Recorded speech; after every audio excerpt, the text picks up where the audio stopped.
was just time to not take anymore. It was constantly abusive. What I regretted is that it was ugly to me. It was just time to not take anymore. It was constantly abusive. What I regretted is that it was ugly to me, and the people found it out. For decades, Tina Turner was the embodiment of resilience and reinvention. She lit up stadiums, broke industry barriers, and inspired millions with her defiance and strength. But for all the power in her voice, there were certain things she refused to say out loud, certain names she refused to speak. Those who worked with Tina, producers, bandmates, assistants, knew there was a private list, rarely spoken but well understood, 6 artists who, in her eyes, had crossed a line so deeply that forgiveness was never an option.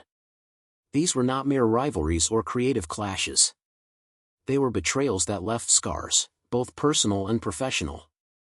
Now, years after her final tour and with her legacy cemented in music history, the truth behind these fractured relationships has come into focus. Here are the 6 names Tina Turner never forgot and never forgave. Ike Turner, the first and deepest wound. The story of Tina Turner's rise is often framed as one of triumph. But before the triumph came terror. And before she was Tina, she was Anna Mae Bullock, a teenage girl from Nutbush, Tennessee, with a powerful voice and no idea what fate had in store. Her discovery was legendary, but so was the cost. It began in the late 1950s at the Club Manhattan in East St. Louis. Ike Turner, a local bandleader and session musician, heard her sing and saw something rare, raw talent, unmatched energy, and a spark that could light up any room. He gave her a new name, Tina. Then he gave her a stage. But what looked like opportunity soon became a gilded cage. Together they recorded a string of hits, A Fool in Love, It's Going to Work Out Fine, River Deep, Mountain High, and their iconic rendition of Proud Mary. The world saw chemistry, power, and rhythm. But behind the velvet curtain, the dynamic was entirely different. Former Rockettes and band members later described the atmosphere as one of control and fear. Ike managed her wardrobe, her money, even her food intake. He demanded complete obedience, not just as a producer but as a husband. Rehearsals were grueling. Mistakes were punished. Praise was rare. The abuse, both emotional and physical, became so routine it was almost expected. Tour manager Rhonda Graham once said, she would come off stage with bruises and still go do interviews like nothing happened. It wasn't strength. It was survival. The breaking point came in 1976, during a tour stop in Dallas. After years of enduring pain and silence, Tina had enough. One night, after another violent incident, she made a run for it, dressed in a bloodied white suit, with only 36 cents and a mobile gas card in her pocket. She crossed a freeway and checked into a Ramada and under an assumed name. For a while, she vanished. She slept in motels, ate from vending machines, and accepted scraps from friends. But slowly, with no money and no legal claim to the name Tina Turner, she began to rebuild, not just her career but her identity. When she eventually went public with her story in the 1980s, first in interviews, then in her autobiography Tina, the world was stunned, not just by the brutality, but by her composure. She didn't speak of Ike with anger. She rarely spoke of him at all. Her silence was not an omission. It was a message. And for those who thought the story ended when she walked away, they didn't yet understand just how many names still haunted her past. David Bowie, when admiration turned cold. By the early 1980s, Tina Turner and David Bowie stood atop the music world. He was the genre-bending glam rock icon who could reinvent himself with every album. She was staging one of the greatest comebacks in music history, ready to shatter every barrier placed in front of her. Industry insiders whispered about a potential collaboration, 2 global icons, both fearless, both unmatched. It seemed inevitable. But in 1983, at a lavish industry party in London hosted by a prominent record executive, that future dissolved in a single moment. Bowie, known for his charisma and unpredictability, was already deep into drinks and surrounded by an admiring crowd. The conversation drifted to rock's darkest corners: trauma, survival, image-making. And then he said it. He joked about Tina's past with Ike, recalls a former Capitol Records executive who witnessed the exchange. Something like, well, it builds character, right? It wasn't just inappropriate. It was cruel. The room went dead silent. Tina, standing just a few feet away, froze for a second. Then, without a word, she smiled tightly and left the room. No raised voice, no confrontation, no scene. But to those who knew her well, the message was unmistakable. She never returned his calls after that, said a close associate. It wasn't anger. It was clarity. That moment told her everything she needed to know. In the years that followed, several producers floated the idea of a duet between the two. Tina declined every time. One particularly persistent producer was told curtly, "It's not happening. Don't ask again." Tina never publicly acknowledged the incident, but those close to her say she never forgot it either. For someone who had endured years of abuse, the idea that her survival could be reduced to a punchline, especially by someone she once admired, was beyond forgiveness.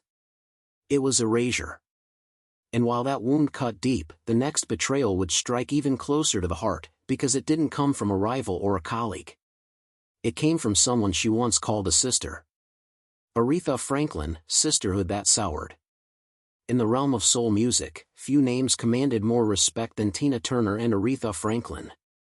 Each was a powerhouse in her own right, Tina with her electrifying performances and rock-fueled edge, Aretha with her gospel roots and vocal precision. On paper, they seemed destined for camaraderie.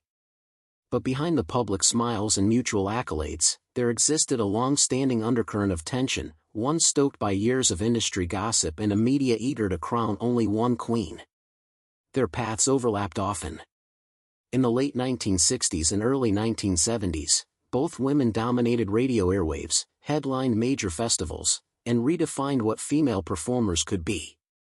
But it was during a 1971 awards show rehearsal in New York that their simmering rivalry allegedly turned personal. According to a stage manager who overheard the exchange, Aretha reportedly quipped to a colleague, "She screams. I sing." The remark may never have reached print, but it echoed through the industry. Backstage crews repeated it. Producers referenced it. And most importantly, Tina heard it. The quote would follow both women for decades, quietly dividing them. No public arguments, no magazine cover battles, just a widening silence. Even when they were booked on the same shows, they remained distant. Observers noted the lack of interaction, no conversations, no embraces, no shared dressing rooms. Always civil. Always cold.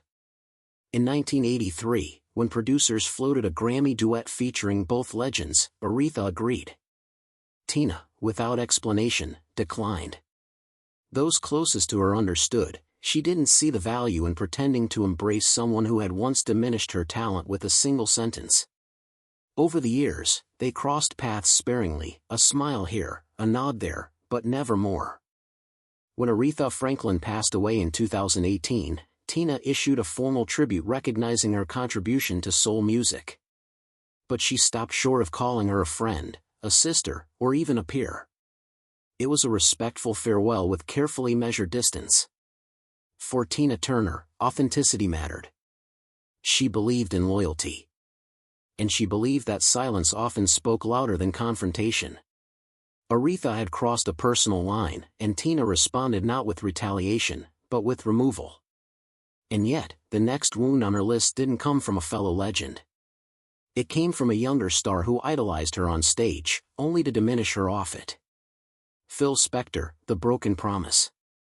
In 1977, legendary producer Phil Spector, famed for his wall of sound and larger-than-life productions, approached Tina Turner with what seemed like a career-defining opportunity. The music industry buzzed with anticipation. Spector promised a full-length album, complete creative freedom, and the kind of studio resources usually reserved for megastars.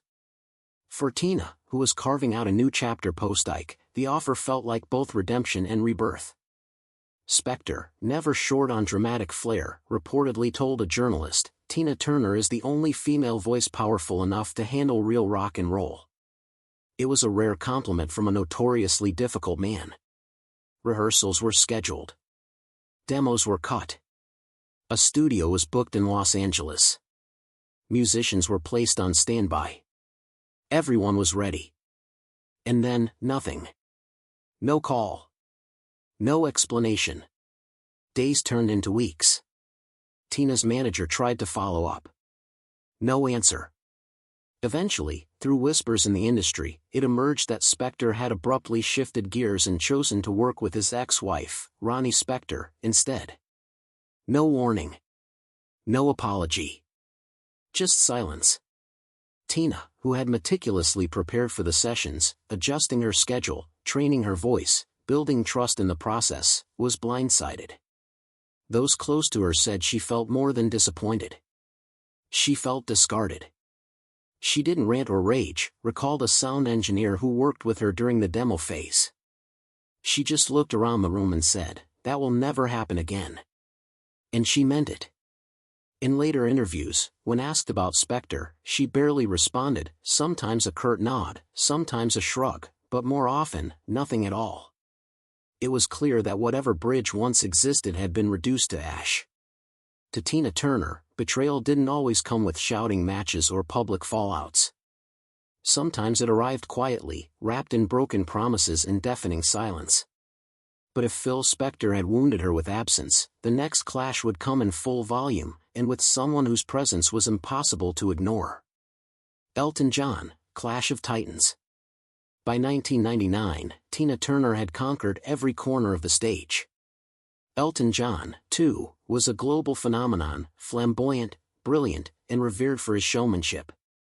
So when a televised Millennium concert proposed pairing the two icons for a special performance, the idea felt electric. Two legends. Two voices. One unforgettable night. But behind the scenes, harmony never took hold. From the first rehearsal, there were signs of friction. Tina, known for her meticulous preparation and no-nonsense professionalism, expected precision. She insisted on multiple rehearsals and tightly coordinated choreography. Elton, meanwhile, had a jam-packed schedule and brought with him the temperament of a veteran who didn't feel the need to be micromanaged. According to a backup singer who attended the sessions, the tension came to a head when Tina stopped the band mid-song and asked Elton to tighten up a section she felt was dragging. Her tone wasn't hostile, just direct. He snapped, the singer recalled. Said she was acting like a drill sergeant. Called her impossible. You could hear a pin drop. What followed was hours of arguing, passive-aggressive retakes, and finally, Elton storming out of the studio. The production team scrambled to get them both back on set in time for taping. They completed the performance days later, but the chemistry was gone. Every smile was forced.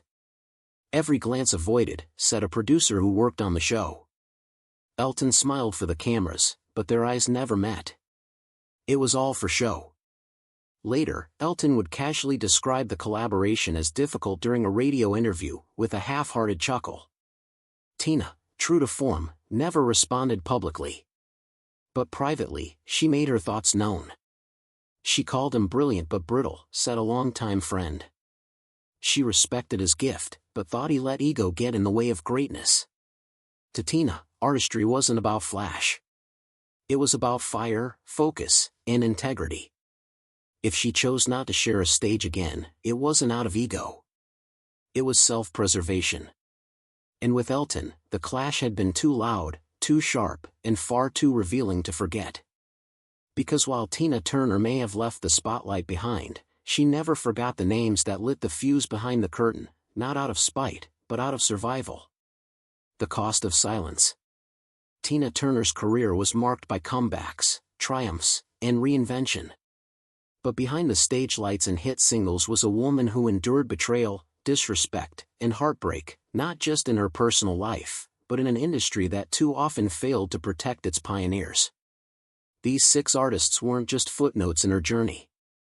They were reminders of the battles she fought, the respect she demanded, and the standards she refused to lower. Tina never needed tabloid feuds or public takedowns.